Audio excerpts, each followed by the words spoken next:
Dear God, thank you that you are God of improvement, that you are God of inspiration and empowerment. Salamat sapagkat maaari kaming umasenso, lumago, lumalim, tumaas ang pangunawa at ang aming personalidad mahubog palapit ng palapit sa wangis ng iyong anak na si Jesus. Patawarin niyo po kami sa mga kasalanan namin, linisin kami sa aming mga karumihan at punan niyo ang aming mga kakulangan. Mangusap kayong may kapangyarihan, maging pagkain ng aming espiritu ang inyong mga salita at maging kalakasan, maging ng aming katawan. We ask you, Father, to be the speaker, lead us, teach us, hold us by the hand, and usher us into a world that is ever-changing, ever-improving within our hearts. Lead us, Father. Be our speaker. Protect us from lies and falsehood. Protect us from harm, from works of evil men and evil spirits. Strengthen our bodies. Sharpen our minds. Dalangin din namin pagpalain mo lahat ng mga mahal namin sa buhay, lalo yung mga hindi namin kasama sa sandaling ito. Mangusap kayong may kapangyarihan. Set us free. Do your will. Glorify yourself. In the name of Jesus, our Savior, our Lord, we pray. 2 steps to self-improvement. Napakahalaga na ang Kristiyano ay patuloy na lumalago, hindi lang sa alam niya sa Biblia, kundi kung paano niya ito inilalapat sa kanyang buhay. How to improve yourself? Immerse yourself in the most destructive elements of the time and then attempt to swim. Ilubog daw ang sarili sa mga pinaka-nakakahamon na mga elemento ng buhay ng iyong panahon at pagkatapos sikapin mong lumangoy. Jesus immersed himself in a very destructive element of his life, and that is temptation. Hindi niya ito iniwasan. Sa katunayan, siya ay dinala ng Espiritu upang siya ay tuksohin ni Satanas. Matthew 4:1, then Jesus was led by the Spirit into the desert to be tempted by the devil. Talagang inilubog niya ang kanyang sarili dito sa destructive element na ito, and then he attempted to swim. Now, how do we learn from this experience? How do we improve ourselves? We immerse ourselves. So you immerse yourself, or you allow yourself to be immersed in destructive elements like criticism. Ano ba yung mga destructive element? Yung talagang pag pinabayaan mo, masisira ka niyan. Pag hinayaan mo, talagang ikaw ay madadamage, magiging sugatan, duguan. Pero hindi pwedeng iwasan ng ganito mga bagay. Sapagkat ang tunay na buhay ay kinakailangang lumangoy, tumawid ng maraming destructive waters. But the important thing is to always bear in mind that God knows our situation and that this is happening for a purpose. So allow yourself to be immersed in criticism. Yung ikaw ay napupintasan, yung ikaw ay napupulaan, sinusuri, sinusukat, hayaan mo lang. Acts 11:2-3 and 17-18. So when Peter went up to Jerusalem, the circumcised believers criticized him and said, "You went into the house of uncircumcised men and ate with them." So if God gave them the same gift as He gave us, who believed in the Lord Jesus Christ, who was I to think that I could oppose God? When they heard this, they had no further objections and praised God, saying, "So then, God has granted even the Gentiles repentance unto life." Ano po ang background niyan? Hindi naman sanay ang mga Hudyo na nakikisalamuha sa mga hindi Hudyo. And one of the distinctions of Jewish men was that they were circumcised, and Gentiles were not. Kaya nung nakihalubilo at nakikain pa sa hapagkainan ng mga Gentiles itong si Peter na hindi nila nakagawi ang gawin, ay siya ay inusig, siya ay pinulaan, sinuri, he was criticized. But that occasion was turned by Peter into a blessing because being criticized gave him the forum to explain his philosophy, his theology. Pag tayo po'y napupulaan, napipintasan, ang nagiging blessing niyan, nakapagsusuri tayo sa ating sarili. Una, itatanong natin, totoo ba ang inaakusa sa atin? Kung totoo, gaano katotoo? Buong totoo ba? Kalahating totoo? 1/4 na totoo? Sapagkat hindi naman pwedeng maging perfect ang isang bagay. So ang isang criticism, hindi rin pwedeng maging perfectly wrong. Merong tama din doon kahit paano. Kaya pwedeng maging blessing kung susuriin natin, ano ba ang totoo dito? At pagka totoo nga ang nakita natin sa pamumula sa atin, daig pa natin ang nanalamin. At ang nananalamin ay nagkakaroon ng pagkakataon na ituwid kung ano man ang mali sa kanyang itsura. So turn criticism into an opportunity to even teach. Not only to explain yourself, but also to teach. Huwag tayong laging manipis, maramdamin pag napupulaan o napipintasan o sinusuri, sapagkat yan man ay maaaring maging daan para maipaliwanag natin ang ating palagay, ang ating kurukuro, ang ating paninindigan, o kaya kung hindi man, makita natin kung ano ang pananaw sa atin ng iba at maituwid natin kung meron tayong mga kalikuan. Immerse yourself in rebuke. Yung itinutuwid ka, pinapagalitan, itinatama. Peter was rebuked by Jesus. Mark 8:33, Si Jesus ay pinipigil ni Peter na magpunta sa Jerusalem. But when Jesus turned and looked at his disciples, he rebuked Peter. "Get behind me, Satan," he said. "You do not have in mind the things of God, but the things of men." Si Peter tinawag ni Lord na Satan. Kasi satanic yung idea na lumalabas sa kanya.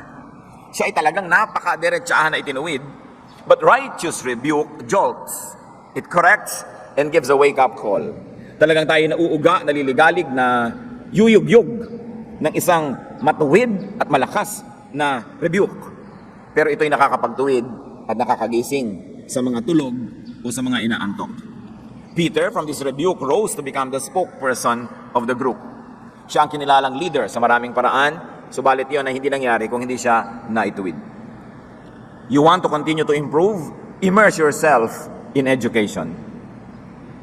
The process of education could be destructive. Pwede ka namang mabaliw kung sobra kang naging seryoso at hindi ka na nagpahinga. Pwede kang mangayaya at pwede kang magkasakit. Pwede kang maligaw ng landas kung naging one way na lang yung takbo ng utak mo na pinag-aaralan mo at hindi ka na nagkaroon ng balanse. So dangerous din ang pag-aaral. In fact, little knowledge is said to be dangerous. But we immerse ourselves in education.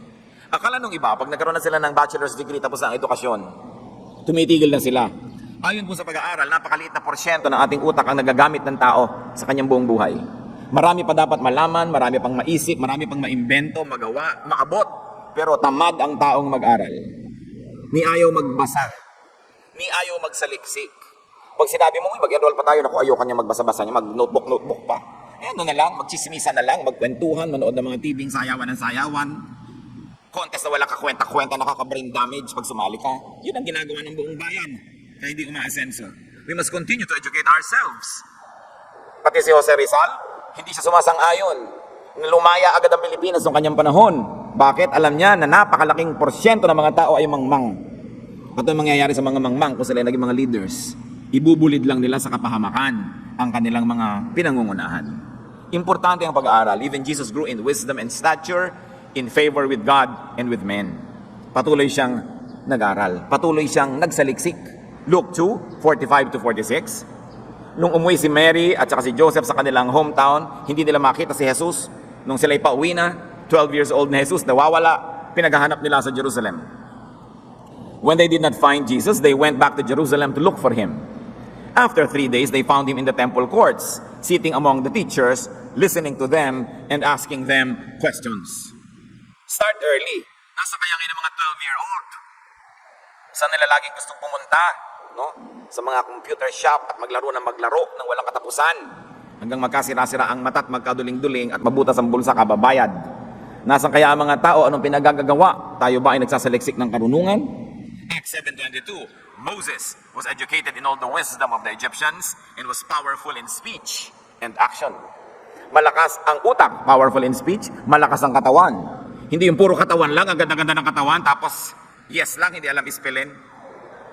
O kaya ang tali-talino, pagkatapos parang tipaklong na sa kapayatan dahil pinabayaan na ang katawan. Moses grew in speech and action. This is mind and body matter. Jesus grew in wisdom and stature, mind and physical body, in favor with God, spiritual, and in favor with men, social. Balanced growth. Why is education important? Because it's only the truly educated that will understand God more fully. Because even God is a concept. Hindi naman siya estatwa, hindi siya ribulto, hindi siya tubig, hindi siya dahon. Ang Diyos ay espiritu, konsepto. Ang theology ay konsepto, ang philosophy ay konsepto. Paano mo lalakihan ang pag-unawa mo sa Diyos kung kakaunti ang vocabulary ng iyong isip? Kakaunti ang salitang kayang maunawaan at lalong kakaunti ang salitang kayang sambitin. Kakaunti ang mga kulay na pwedeng makita kasi intellectually colorblind. Kakaunti ang pwedeng maunawa. Paano lalago? Education lifts up the mind. It polishes the soul and sets the noble spirit free. Sa kalooban ng bawat tao ay mayroong napakamarangal na kakanyahan, na identity, na personalidad. Napakarangal. Pero yung marangal na tao sa loob niya ay nakagapos, nakatali. Ang nagtatali dito, kamangmangan. Kakitiran ng isip, kawalan ng alam. At habang ang tao ay nag-aaral, nalalagot ang mga tali ng kamangmangan, doon lang nakakalaya, doon lang nakakakilos, yung marangal na pagkatao. Kaya napakarami mga tao ay napakahamak. Hamak ang ugali, hamak ang pag-iisip, hamak ang mga ginagawa at hinahamak ang sarili at pumapayag na hamakin sila ng iba kasi kulang sa kaalaman. Ni hindi nila alam na sila yung mangmang. Kaya napakahalaga patuloy na pag-aaral ng tao. Mahirap talagang gawin yan. Kaya nga sabi, immerse yourself in the most destructive elements of the time. Mas masarap matulog, mas madaling manood ng TV na lang, lalo yung hindi ka na pinag-iisip para wag ka ma-stress. Yung iba na i-stress pag nag-iisip. Samantalang isa sa mga pinakamasasarap gawin sa buhay, yung mag-isip, maabot ng isip mo yung hindi mo dating naaabot, makita mo yung hindi mo nakikita, maunawa yung dating magulo. It's better than eating, it's better than having pleasure. Yun naman ay kung nauunawa natin ang halaga ng patuloy na pag-aaral. Kahit may edad ka na, mag-aaral mag-text. Kung makakabuti sa buhay mo, hindi yung text ka ng text tapos yung buong text ng text para sa'yo. May mata ka pa, may daliri ka pa, hindi ka pa naman patay, ba't di ka mag-aaral? Matanda na ako. Hindi, ilibing ka na namin. Ayaw mo na pala eh. Diba? Na yung gusto mo pang mabuhay, mag-aral ka pa. Buksan mo pa ang isip. Marami pang pwedeng malaman. Hindi na pwedeng kung matanda ka na, ipipikit mo na yung mata at hihiga ka na lang dyan. Aantayin na tawagin ka ni kamatayan. Ang buhay ay napakasarap kung ang utak natin ay gising. At marami tayong nauunawa. Sa isip lang tayo nakakalaya. Kahit ang tao nakakulong sa mga bilangguan, imagine lang yan, siya ay nasa ibabaw ng isang bundok, o ay naliligo sa batis. Ang totoo ay nararanasan niya yun sa spiritual na paraan. At daig pa yung kuminsan ay tunay na physical experience. Alam nyo yan, try to imagine things and you actually benefit from what you imagine. Many people who have sexual imaginations know that it works. That imagination works. E di lalo na kung mag-i-imagine ka na magagandang bagay. Diyan ka lang napapalaya sa mga kahirapan, sa mga karamdaman. Kung ang isip mo ay malaya, nakakaalis sa loob ng iyong bungo. At nakakarating sa mga langit, sa mga alapaap at sa malalayong mga tabing dagat. Kailangan ng isip ng tao malaya. Anong nagpapakulong sa isip ng tao? Bias. Yung kinulong mo na, ay, ang Kapampangan ganito, ay, ang Ilocano ganon, ay, ang Bicolano ganyan. Ikukulong mo yung isip mo. Kaya tuloy pag may taong Kapampangan na iba yung ugali, hindi mo na na-appreciate. Kasi, tinipecast mo na. Nakakulong ang isip ng mga taong, ay, ganito dapat, ay, ganon dapat. Nung araw, ganito kami. Nung araw yun eh. Di bumalik ka nung araw eh. Wala na yung nung araw, ngayon na. So, kailangan palitan mo yung pananaw.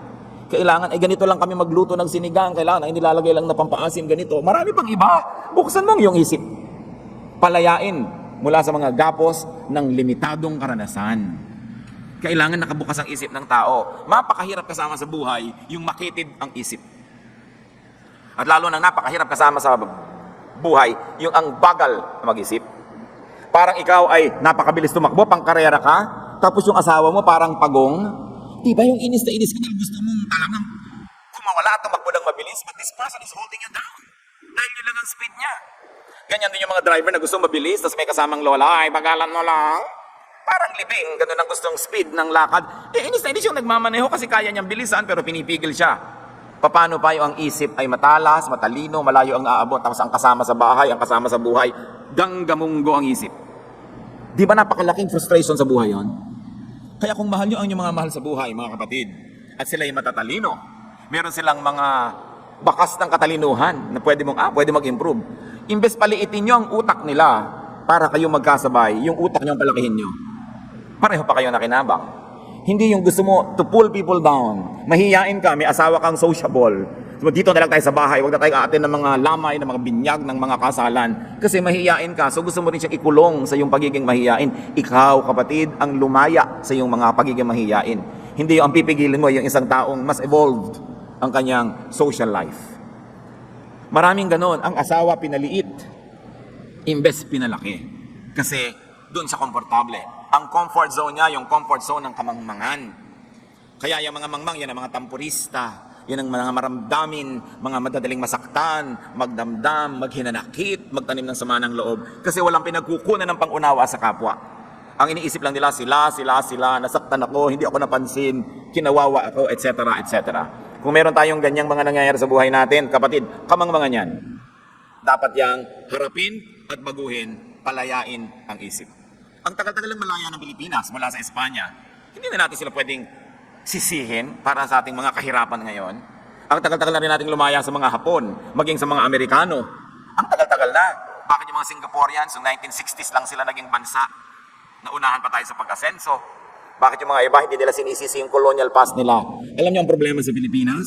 Matagal lang malaya ang ating political system pero bilanggo ang ating utak ng kamangmangan. At pababa ng pababa ang level ng edukasyon.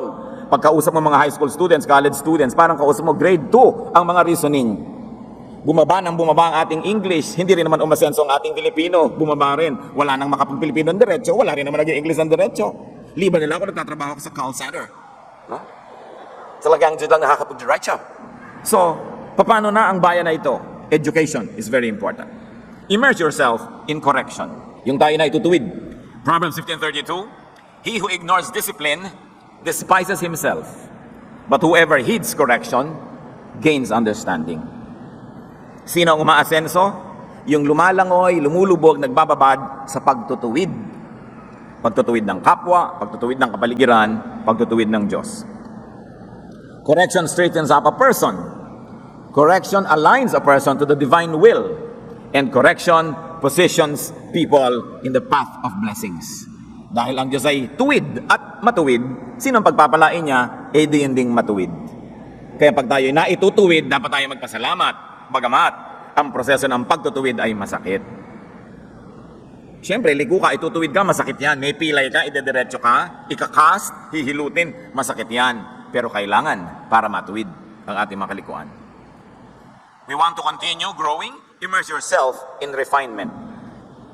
Kailangan ng tao maging pino, hindi magaspang. Refinement takes polishing. Polishing takes friction. So when you like to be refined, subject yourself to friction. Kinikinis ka, nililiha, inaayos, masakit. Pero ikaw din ang makikinabang sa dulo. Nung binihag ng Babylon ang Israel, bumihag sila ng mga anak ng mga mayayaman at mga maharlika. Ipinadala sa palasyo ni Nebuchadnezzar upang iayos ang pag-iisip at isunod sa kaisipan ng imperyo ng Babylon. At yan ang naranasan nila Daniel. Daniel 1:3-5.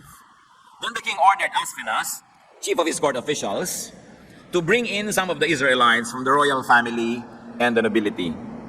Young men without any physical defect, handsome, showing aptitude for every kind of learning, well-informed, quick to understand, and qualified to serve in the king's palace. Tingnan niyo yung mga katangian na pinili. Kailangan malalakas ang katawan, may mga itsura, mayroong kakayanan na umunawa ng maraming bagay, at bukod sa kakayanan ng umunawa, marami ng alam, well-informed, mabilis matuto, at handang-handa na maglingkod sa palasyo. He was to teach them the language and literature of the Babylonians. The king assigned them a daily amount of food and wine from the king's table. They were to be trained for 3 years, and after that, they were to enter the king's service. Kung yung maglilingkod sa king's service, kailangan maayos sa pangangatawan, may itsura, matatalino, mabilis matuto, marami ng alam, qualified, no? At bibigyan ba ng pagsasanay? Ano pa yung magtatrabaho sa King of Kings service? Most of the time, the ministers in the church are wanting in quality because we don't apply this kind of tests. Kung sino na lang ang laging nandyan, laging present, yun na siyempre yung magiging worker, natural, lalo kung volunteer work. Pero nalilimutan natin na meron pa rin dapat ang mga pamantayan na inaabot. Everybody is qualified to want to serve, but everybody needs training. And everybody needs basic understanding and basic intelligence to be able to deliver good service. Quality is expensive. Kaya kung minsan nakikita natin, mas mahuhusay pa yung mga nasa corporate world kaysa na nasa church. Sa pamamalakad, kasi tayo nagkakaroon ng pwede na yan attitude. Christian naman tayo, pwede na yan. Mauunawaan na yan ng mga kapatiran, mga choir na hindi nag-practice, pwede na yan. Ang titingnan na lang ni Lord, heart. Anong heart? Kanta ang hinahanap sa'yo. Di siyempre, ang titingnan niya, musika. Diba? Meron pang kakanta, kakanta po ako, huwag nyo na pong pakinggan ang aking tinig, yun na lang pong words. I-fax mo na lang. I-text mo na lang yung kanta. Hindi naman pala papakinggan yung boses mo. Mga dramang bukid. Kailangan quality ang ginagawa ng tao, lalo kung paglilingkod sa Diyos. Hindi pwede na yan, pwede na yan. And this is the malice. This is the illness of the church. Walang high quality. Pwede na yan, pwede na yan. Si King Nebuchadnezzar, may quality control. King of Kings, lalo. Dapat nating iniisip yun. Bible study leader ka, hindi ka handa. Preacher ka, hindi ka handa. Instrumentalist ka, hindi ka handa. Magsaserve ka sa King of Kings. Yung mga iba magwo-worship, alam na natin sa pagwo-worship, kasama yung paghahandog, hindi handa. Tuwing dumadaan yung basket, parang surprise, ay meron palang collection. Lagi na lang nagugulat, hindi handa.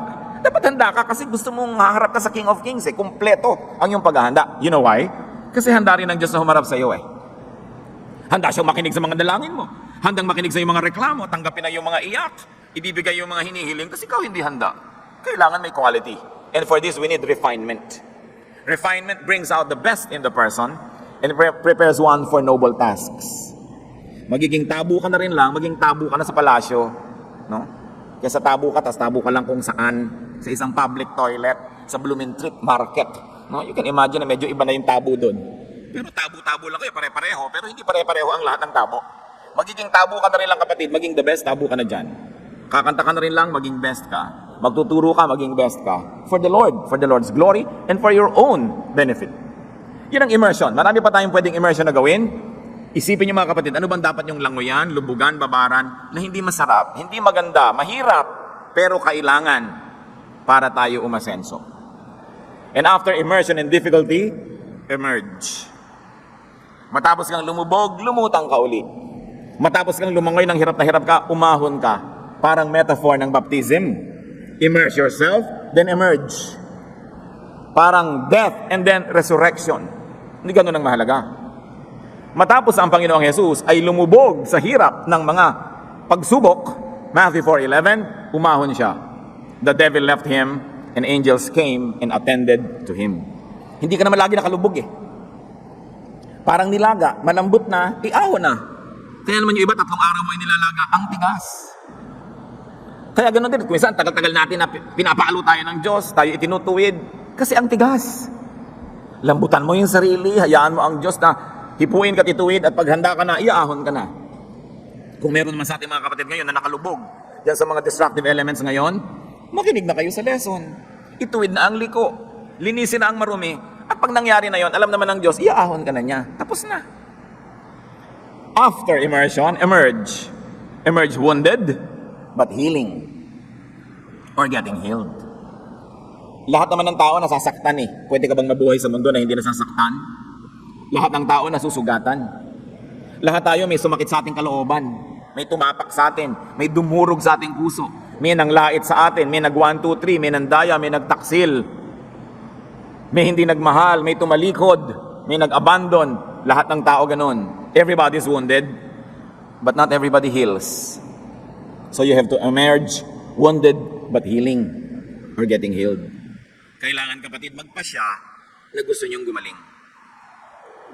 Paano magpasya na gustong gumaling? Kung kamangmangan ng sakit, magpasya ka na from here on, magpapakatalino ka na. Kung sobra kang maramdamin, magpasya ka na from here on, marami ka nang papalampasin. Pipiliin mo na lang kung ano yung nakakasakit sa'yo. Kung nasaktan ka noon, kailangan mong magpasya kapatid na magpatawad na, magkaroon ng bagong buhay. Kung hindi, gumagaling na yung sugat mo, bubuksan mo na naman. Gumagaling na yung sugat mo, bubuksan mo na naman. At medyo tumitibay-tibay na siya, natutuyo na, bubulat-latin mo na naman. Kakalkalin mo, kakamutin mo ng matatalim na kuko para magdugo siya muli. Hindi ba ganyan na ginagawa ng maraming tao? Nasaktan sila ng kanilang auntie nung araw, lagi nilang pag-uusapan, nabubuhay na naman yung mga sakit na yon. Yung galit na sana'y humuhupa na, muli na naman sisilakbo. Yung nagpapatawad na sana dahil sa panahon, aalalahanin na naman ang lahat. Marami sa atin, nagpapasya na huwag gumaling. Kaya ililibing na lang at lahat, punong-puno pa ng sama ng loob, ng galit sa mundo, ng hinanakit. At pag pinuno natin ang ating puso ng ganyan, hindi magiging bakante ang puso para tumanggap ng pagpapala. Kasi puno ng mga basura. We have to learn to emerge, although wounded, but ready to heal. And it's a matter of decision. Job 5:17 to 18. Blessed is the man whom God corrects. So do not despise the discipline of the Almighty. For he wounds, but he also binds up. He endures, but his hands also heal. Aba, mapalad daw ang taong itinutuwid ng Diyos kahit nasasaktan, kahit nagdurugo, kahit nakakaranas ng amputation or surgery. Sabi, totoo, sinusugatan tayo ng Diyos. Pero nililinis din niya, nilalanggas, tinatalian, tinatakpan ang mga sugat na ito. Totoo, babaliin ka niya. Pero pag durog-durog ka na, bubuuin ka rin niyang muli para maiba naman ang korte mo. Kasi kung isa kang jar na mali ang korte, kailangan durug-durugin ka para mabuo ka na naman, iibahin yung korte mo. You have to be reconstituted para maiba. When you have reached the bottom, thank God, because there is no other way but up. Pag sobra na, sagad na ang baba ko na, wala na akong pwedeng babaan pa. Ang hirap ko na, hindi na po kayo mas mahirap pa kaysa rito. Wala na kayong direksyon na pwedeng tahakin, kundi pataas na, dahil nandun na kayo sa ilalim eh. Kaya kung minsan, mas madali at napapadali ang pagpunta mo sa kaila-ilaliman, mas ibig sabihin, mas madali kang lulutang agad. Kung sa pagtatuwid ng Diyos ay hinihingi na kailangan makarating ka sa kaila-ilaliman dahil ang tigas mo eh. Kailangan ka talagang pagkadurug-durug-durugin pa. Pag nagkakadurug-durug na tayo, magpasya kayong, I will make something out of this. Itong mga sugat na ito, gagawin kong bulaklak na disenyo ng aking balat. Ang mga peklat na ito ay aariin kong magandang design. Paalala na ako ay natuto. Kailangan mawala yung bitterness. Kaya si Job, alam natin ang kwento niya, ang yaman-yaman, ang dami-daming anak, pinakasikat na tao sa kanyang bayan, biglang dinalaw siya ng sobrang pagsubok, bagamat siya'y matuwid. Subalit nang malampasan niya yon, nakabawi siya, doble pa kaysa dati ang naging kayamanan niya. Eh kasi naman matuwid naman talaga siya, pagsubok lang yun eh. Hindi yun parusa, yun ay pagsubok. At nalampasan niya. Job 42:11. All his brothers and sisters and everyone who had known him before came and ate with him in his house. They comforted and consoled him over all the trouble the Lord had brought upon him, and each one gave him a piece of silver and a gold ring. Tingnan ninyo ang verse. Nung may sakit siya at nagdusa, naghirap, nagkaroon ng kutakot-takot na galis, walang pumupunta sa kanila. No? Pero nung siya ay nakarecover, nakalampas sa pagsubok, at siya ay binubuo muli ng Diyos, ano nangyari? Nagdatingan uli yung mga tao, nagkainan uli sa bahay niya. Ang mga tao pupunta sa inyo kung kayo mabango, kung kayo ay may pera, kung kayo ay masigla, masaya. Kung puro luksa kayo, sugat, dusa, hindi kayo pupuntahan. Huwag na kayo magdamdam, natural yun. Di ba ayaw mo magpunta sa mga kamag-anak mo na wala namang gagawin kundi dumaing? Ayaw mong pumunta sa iyong mga kaibigan na walang gagawin sa'yo kundi utangan ka? Yung pupunta ka sa kanila, sariwang-sariwa, pag uwi mo lanta ka kasi sinipsip nila lahat ang iyong lakas ng kanilang mga hinaing, reklamo, problema. Siyempre, yung likas sa'yo na iligtas ang iyong buhay sa panganib na Diyos din ang naglagay dyan, ilalayo mo ang sarili mo sa mga ganito. Pero nung siya ay nakarecover, nung siya binigyan ng pera, everybody gave silver and gold. When? Nung naghihirap siya? No! Bakit ka naman magbibigay sa naghihirap? Ano mangyayari sa binigay mo doon? Common sense yun, ha? Hindi ko sasabihin ng godly sense. Yun ang sense ng maraming tao. Pag meron ka na, bibigyan ka pa. Kita nyo ang mga regalo sa mayayaman, magaganda. Ang mga regalo sa mahihirap pag Pasko, kalendaryo ng hopya. Eh mahirap ka. Bakit ka bibigyan ng malaki? Hindi mo kaya magsukli. Hindi ko sinasabing yun ang tama, pero yun ang kalakaran ng mundo. So gusto mo pala na pahalagahan ka, puntahan ka ng tao, make something of yourself. Huwag kang magmukmuk dyan, maawa sa sarili mo, magreklamo sa langit at lupa, umiyak ng umiyak. Magtrabaho ka, bumangon ka, paasensuhin mo ang iyong buhay, babango ka, pupuntahan ka ng mga tao. Kaya sa mayayaman, yung mayaman na, yung pa ang marami nagpapadala ng bulaklak pag namatay. Yung halos hindi ka na makalakad sa dami ng bulaklak doon sa koridor. Yung mahirap, may isang lantang bulaklak na bigay ng punerarya kasama sa cost ng ataol. Diba? Ganun talaga, huwag kayo nagdaramdam. Gusto nyo hindi ganun ang buhay nyo, paasensuhin nyo ang buhay nyo. Para hindi ganun. Talagang ganun ang kalakaran. Blessing begets more blessings. Misery begets misery. Money begets money. Poverty begets poverty. Saan nagbabago ang buhay ng tao? Hindi sa swerte, sa pag-iisip. Pag nagpasya ka, ayokong maging mahirap. O ayokong patuloy maging mahirap, gagawa ka ng paraan. Hindi ka man maging mayaman, surely makakaangat-angat ka kahit papano. So turn every criticism, every rebuke, every correction into an asset. Pag binabato ka ng bato, ipunin mo, hindi ka na kailangan bumili ng graba para magpagawa ng bahay. Everything could be turned into a blessing. After immersing yourself in difficulties, emerge stronger. Kita nyo yung mga nag-gym. Pag nakita mo itsura ng pagmumukha, pag binubuhat yung bakal, no? Pagka yung tiyan pinipilit na itayo sa kanilang mga sit-ups, kita mo ang pagdurusa sa mukha. Di ba? Pero pagka-shower niya at paglabas, aba, ang lahat ay napapatingin at muling napapatingin. Dahil he emerges stronger. No pain, no gain. So habang ikaw ay going through pain, imaginein mo na kung maganda yung attitude, this pain will turn into gain. Ang mahirap, nagdusa ka na ng nagdusa, tapos wala pa rin nangyari sa buhay mo. Natuto ka na ng natuto, pero hindi mo naman in-apply. Marami ka nang nalaman, hindi mo in-apply. Useless ang paghihirap. Pero bawat paghihirap, bawat pagdurusa, pighati, kalungkutan, kung ang magiging bunga nito, you became better, you became stronger, then it's worth it. Tulad ng mga pagdurusa na mag-asawang naghihiwalay para lang magtrabaho ang isa abroad. O pareho sila pero magkaibang bansa. May pagdurusa, pero may uuwian silang bahay na naitayo, na pag-aral ng mga anak, worth it. Pero yung nagkahiwalay na kayo, nagdusa kayo, pagkatapos nagka-boyfriend si babae, nagka-girlfriend si lalaki, nagkawatak-watak ang buhay niyo, wala rin kayong pera, in the end, gulo-gulo pa kayo. Sayang ang inyong mga paghihirap. So may mga paghihirap na nakabuti, pero may paghihirap na nakasama. Alin na nagpasama? Kamangmangan. Kakulangan ng pag-iisip. Bakit hindi pakinabangan ng hirap? Kundi hirap ng ending, hirap pa rin. Yun ang malungkot. Job 17, 7-9. My eyes have grown dim with grief. My whole frame is but a shadow. Upright men are appalled at this. The innocent are aroused against the ungodly. Nevertheless, the righteous will hold to their ways, and those with clean hands will grow stronger. Basta malinis sa ating budhi, malinis sa ating pamamaraan, lahat ng hirap na ginagawa natin, may magandang kakawian.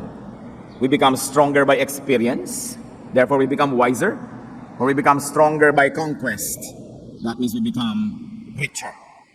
2 Samuel 3:1. The war between the house of Saul and the house of David lasted a long time. David grew stronger and stronger, while the house of Saul grew weaker and weaker. Every conflict will leave you weak or strong. Every conflict will leave you richer or poorer. Do not go to war if you would only lose. Do not wage war if there is no hope of victory. Kaya ang manifesto ni Jose Rizal, nung siya ay dinakip, pinuwersa siyang magmanifesto para kanyang talikuran daw at itakwil ang himagsikan. At sabi ng mga iba na kontra Rizal, hindi daw makabayan si Rizal dahil sinabi niya sa kanyang manifesto, nakatutok ba naman ang baril sa iyo habang ginagawa mo yung manifesto? Sabi sa manifesto, huwag kayong lumaban sa mga Kastila. Hindi daw makabayan si Rizal. But if you're going to read between the lines, hindi laban si Rizal sa himagsikan. Laban siya sa himagsikang siguradong talo lang naman. Sabi niya, magdurusa lang lalo, dadanak ang dugo, wala rin mangyayari. Hindi niya sinasabing walang mangyayari sa inyong pagsusumikap. Ang sinasabi niya, di tayo handa. Bakit ka lalaban kung talo ka lang? Pero ganyan ang marami sa ating mga kababayan, no? Nasaktan ng kalooban, kukuha ng gulok, sugod mga kapatid, hindi pa nakakalapit, nabaril na. Nabaril ka, kaya may pinagbarilan. No? Kasi nabaril yung Pilipino. Damdamin ang pinapairal. Nasaktan ng damdamin, susugod. Kahit na hindi naman nakalapit, nabaril na rin. Kailangan nag-iisip ang tao. Lalaban ka, hindi ka naman mananalo. Maghintay ka na ibang panahon. Magpalakas ka. Hindi yung bugso ng damdamin. Kaya ang damdamin, sino lang makakapigil sa bugso ng damdamin? Malakas na isip. Yung napagtitimpian mo, ang dapat mong timpiin. Napipigil mo ang isinisigaw ng iyong damdamin. Dahil alam mo na pag sinunod mo yan ngayon, mapapahama ka lang. One of the greatest signs of intelligence is that when you can suspend your pleasure. Pwede mong ipagpabukas ang sarap at saya. Nakokontrol mo yung kagustuhan mo magpasarap at magsaya dahil alam mong higit na mainam kung ipagpabukas yon kesa gawin na agad ngayon. Tapos bukas, wala ka na. Kaya yung mga taong pwede magtimpi, maghintay, yun ang mga mature.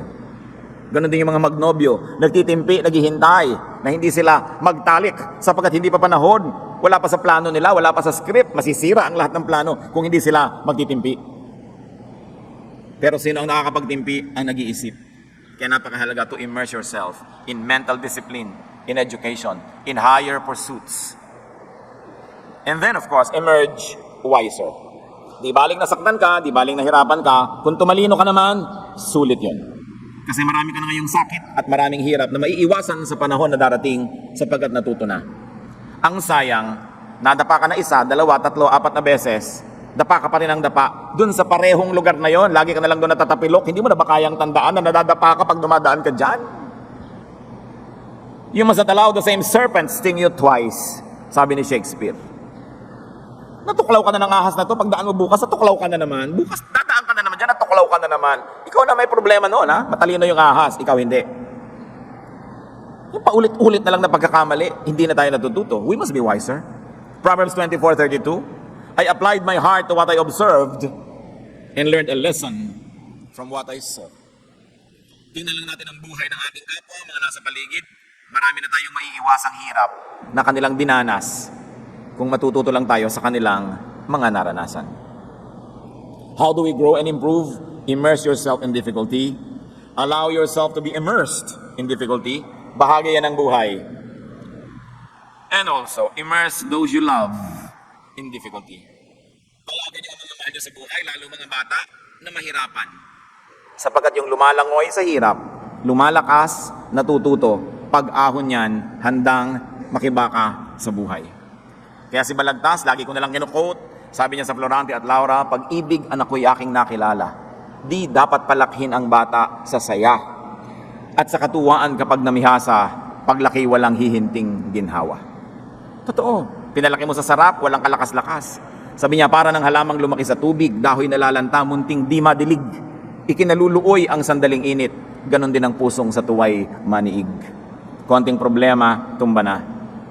Ang taong magawi sa ligaya at aliw, mahina ang puso't lubhang maramdamin. Inaakala pa lamang ang hilahil na darat ni di na matutunang bathin. Ini-imagine pa lang ang problema, suko na, talo na. Laki kasi sa layaw, laki sa sarap, laki sa ginhawa. Kaya sabi niya, nakilala ko na kung anong tunay na pag-ibig sa anak, turuan mong mahirapan.